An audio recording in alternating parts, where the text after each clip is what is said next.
Hi there, Byron here from Tutor Doctor in Albuquerque, and I'm with my colleague, Chris Lien, out in San Diego, California. Welcome, Chris. Well, thank you, Byron. Glad to be here. Today's date is July 8th, so we're just past the half-year marker, and it's time to give you guys several updates. Today, our theme for admitted college admissions preparation and guidance is the PSAT. So, Chris, you're one of our more knowledgeable experts on the PSAT. So, I think on a very fundamental level, folks and parents would be asking the question, what is the PSAT? Because I think a lot of people think of the PSAT as that junior prep for the SAT or even possibly even the SAT, but that's not necessarily accurate, is it? No, it's a very good point, Byron. Thank you.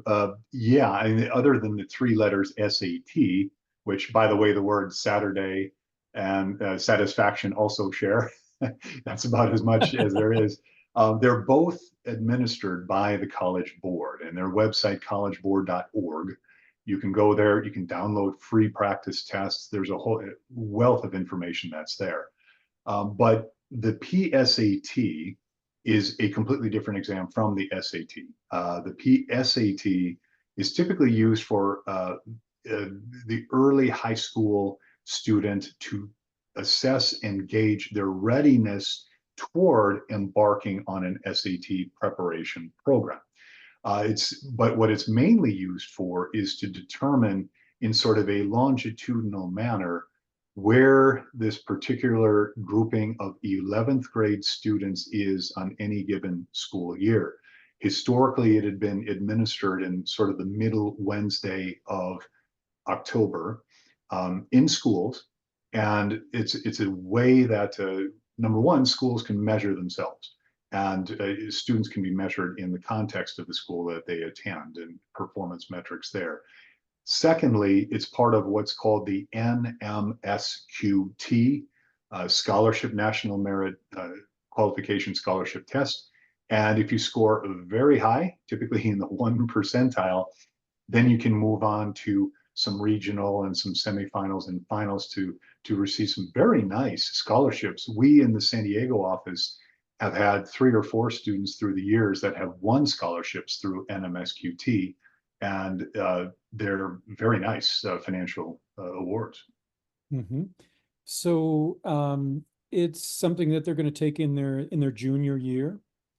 And Historically, there are three versions of the PSAT. There's the PSAT itself, which is the real PSAT, if you will, that is administered officially during the junior year in the schools.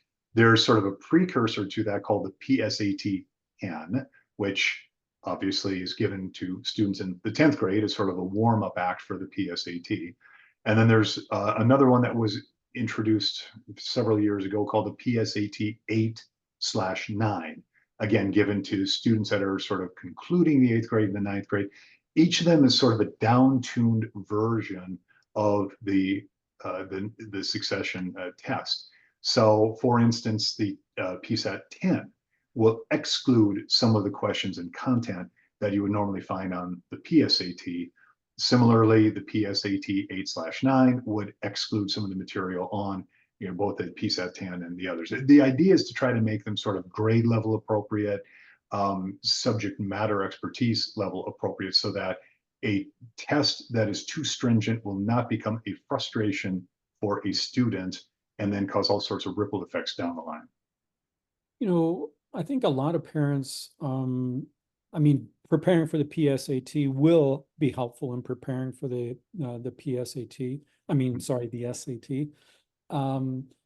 But I get inquiries, and I'm just curious what you have to say about this for parents who are actually thinking about it in that way.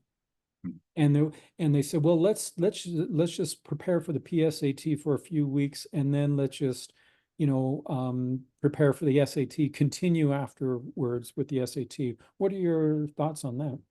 Oh, great question. Yeah, we discussed a little bit so far how they're different, but how are they similar? The PSAT does have a lot of similarity in terms of the questions, the structure of the questions, the types of them are quite similar to what a student will find in the SAT. The PSAT typically is expecting less subject matter knowledge and mastery than the SAT. So if one were to say prepare for the PSAT, would that be sufficient for being fully prepared for the SAT? I would say the answer is no. Again, because of the greater content, the greater time involved with the SAT, it is a more rigorous exam.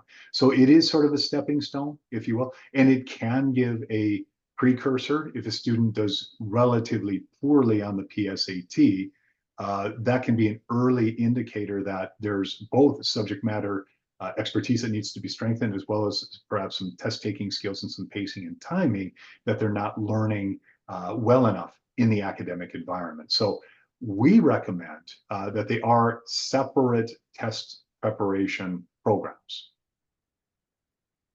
So, I just had another thought here on this line, and it just escaped me here, but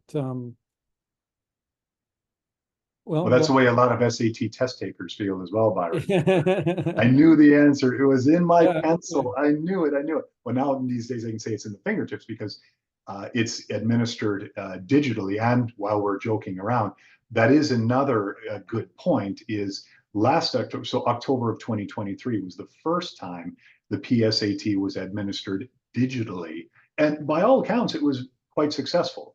We had a couple of students here in San Diego that were unable to submit a PSAT score because of equipment or connectivity issues Mhm. within their schools. One at one school, another at a different school, different district.